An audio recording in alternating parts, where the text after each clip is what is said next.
Bismillahirrahmanirrahim. Allahümme salli ala Muhammed ve ali Muhammed ve acil faracahum. Bugün mən sizinlə 20 ildən çoxdur ki, uşaq pulu verilmir, o barədə danışmaq istəyirəm. Əslində bu vaxta qədər biz uşaq pulunun verilməməsi ilə bağlı və digər ölkələrlə Azərbaycanı müqayisəli şəkildə bu mövzulara toxunmuşuq. Bugün isə mən istəyirəm bir deputatın səsləndirdiyi fikir üzərindən bu məsələyə toxunum. Arzu Nağıyev adlı bir deputat, hökumətin İlham Əliyevin bir deputatı var. Səhv etmirəmsə, bu ikinci dəfədir İlham Əliyev bunu təyin eləyir Milli Məclisə. Onun fikrincə, sən demə, uşaq pulu ona görə verilmirmiş ki, valideynlər uşaq pullarından biznes qurulmuşlar. Yəni, hökumət o qədər böyük həcmdə uşaq pulu verirmiş ki, çox uşaqlı valideynlər, çox uşaqlı ailələrdə bu uşaq pulları biznesə çevrilirmiş, bundan başqa sui-istifadə halları yaranırmış və s. Mən deməli, Arzu Nağıyevin fikrini olduğu kimi oxuyum, sonra deməsinlər ki, fikri təhrif edir. Arzu deyir ki, bəzən çoxuşaqlı ailələrdə valideynlər özlərinin işini qurmaq və ya təmtəraqlı yaşayışını təmin etmək üçün uşaq pulundan istifadə etdikləri halda uşaqlarını təmin etmirlər. Yəni, bu fikir əlbəttə ki, absurddur və ilkin olaraq bir gülüş yaradır, təbəssüm yaradır insanda. Azərbaycan mental dəyərləri var. Azərbaycanda valideynlərin övladlarına olan münasibəti. Bunlar deməli, həm valideyn-övlad münasibətlərindən doğan bir məsələdir, həm də ki, ölkəmizin mental dəyərlərinə əsaslanan bir mövzudur. Necə bu insan bu fikri deyə bilər ki, çoxuşaqlı ailələr uşaq pullarından özləri üçün təmtəraqlı həyat qururlar, amma uşaqlar üçün o pulu xərcləmirlər. Nə etməlidir valideyn? Valideyn uşaq pulunu qoymalıdır uşağın pampersinə ki, getsən özü üçün bazarda, ondan sonra dükanda özü nə istəyirsən özü al. Bu nə düşüncədir? Bu nə təfəkkürdür? Davam edir fikrin. Fikrin davam edir. Bunun bir mənalı olaraq əleyhinəyəm. Çünki güya belə bir hallar kifayət qədər imiş. Arzu Nağıyev də bunun əleyhinə imiş.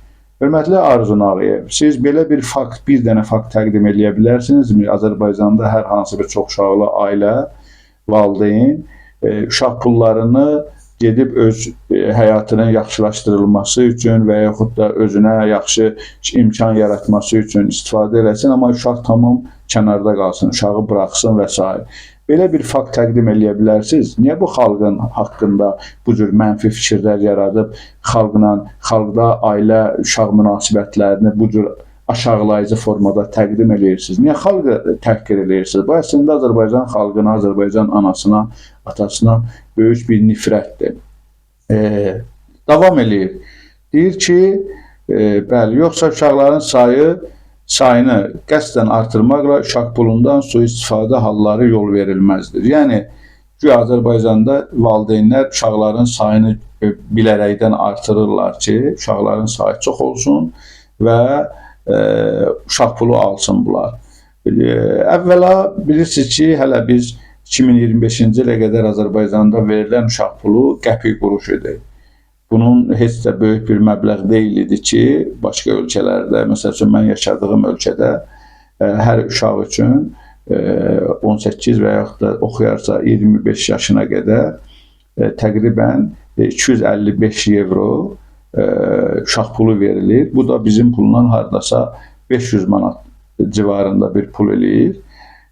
255 evro kasıblığından, imkanından, valideynin imkanından asılı olmayaraq bütün hallarda bu pul verilməlidir. Verilir, yəni heç bir şərt olmadan.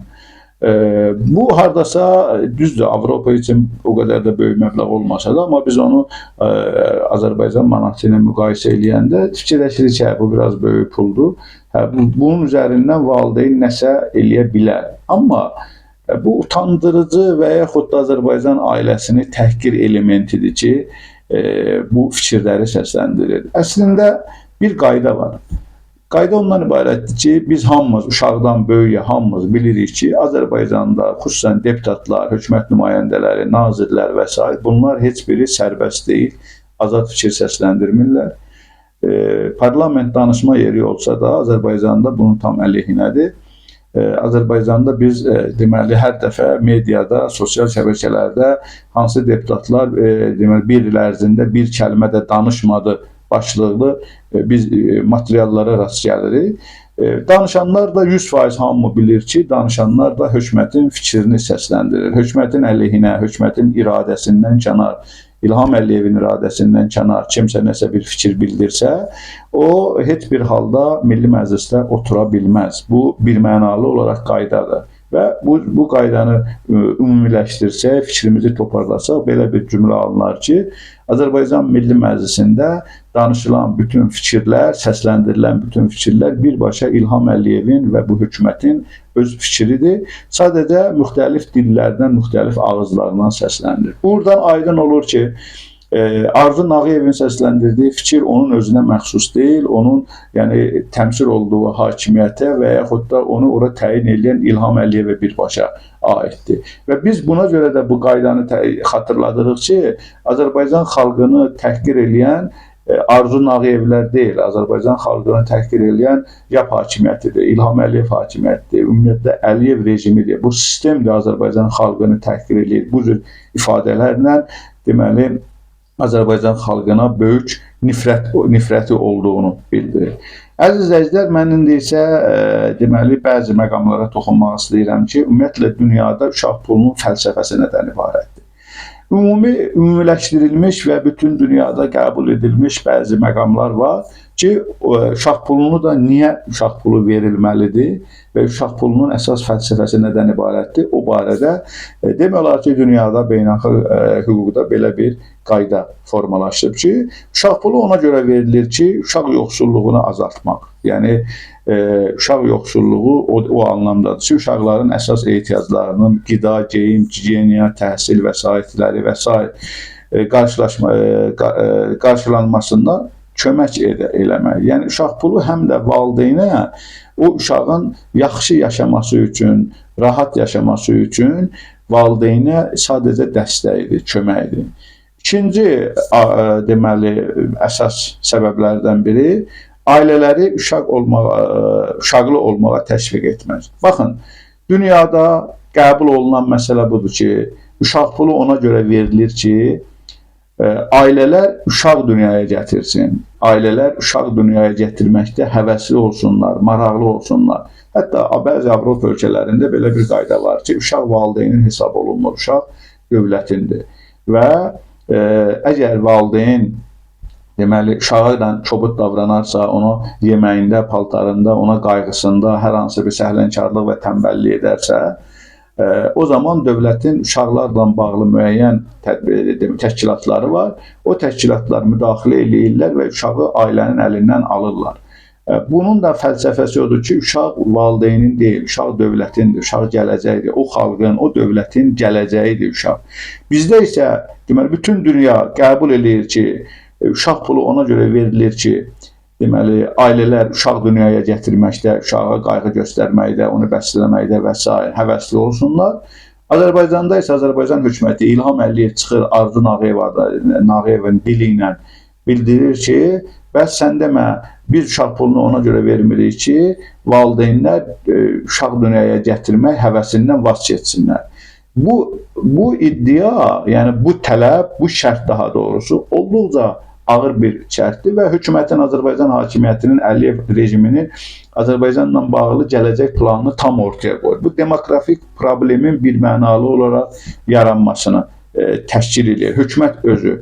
Digər ölkələrin əsas gələcəklə bağlı bir layihələri olur, bir proqramları olur, daha doğrusu proqram ortaya qoyurlar ki, biz məsəl üçün gələcəkdə əhalinin sayını necə artıraq, gənclərlə bağlı, gələcəklə bağlı. Azərbaycanda bu layihələr, bu proqramlar ümumiyyətlə yoxdur ki, heç Azərbaycanda uşaq pullarını kəsməklə, uşaq pullarını dayandırmaqla və digər süni əngəllərlə istəyirlər ki, əhalinin sayını azaltsınlar və demografik problemləri ortaya çıxartsınlar. Bu barədə demografik problemlərlə də bağlı mən danışmışam və hesab edirəm ki, təqribən 30 il ərzində, növbəti 30 ildə Azərbaycan əhalisinin ən azı 50% azalması ehtimal olunur. Bunu da mən əlbəttə ki, deməli, müxtəlif mənbələrə istinad edərək bu fikri səsləndirmişəm. Ondan əlavə gözlə görəcək qədər də hər bir insan bunu da özü müşahidə edə bilər. Baxın, bizim kəndlərimizdə, məktəblərdə gördük ki, məsələn, mənim doğulduğum Yardım rayonu Aruz kənd məktəbində artıq deməli, siniflər birləşdirilir. Əvvəllər Sovet dövründə bir məktəbdə, orta məktəbdə məsələn 400-500 şagird olurdusa, artıq onun sayı təqribən 50-dən aşağı düşüb. Bu nə deməkdir? Yəni biz bu göstərici ilə, özümüz müşahidə etdiyimiz bu göstərici ilə Dövlət Statistika İdarəsi gəlir, yalandan açıqlama verir.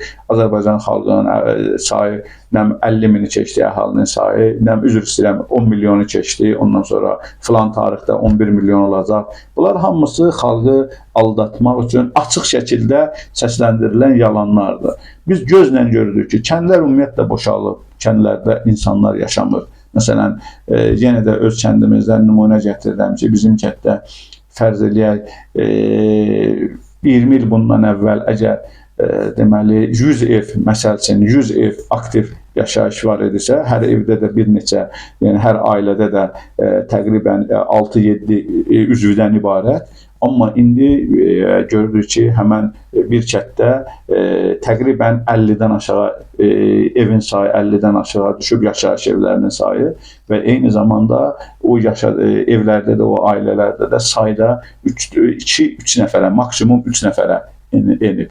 Bu şəhərdə də eyni vəziyyət, rayonlarda və s. Bunlar hamısı o göstərir ki, artıq Azərbaycanda demografik problem sürətlə inkişaf edir. Bunun qarşısını yəni Azərbaycan hakimiyyəti almaq fikrində deyil, heç. Özü bu problemi özü yaradır. İnsanların, əhalinin sayının kütləvi şəkildə azalmasını Azərbaycan hakimiyyəti özü bilərəkdən bu işi görür. Sonraki, deməli, orada əsas uşaq pullarını vermək üçün əsas səbəblər kimi göstərir, uşaqların sağlam inkişafını dəstəkləmək, sosial bərabərliyi artırmaq, təhsillə davamlılığı təmin etmək, ailənin ümumi rifahını yaxşılaşdırmaq və s.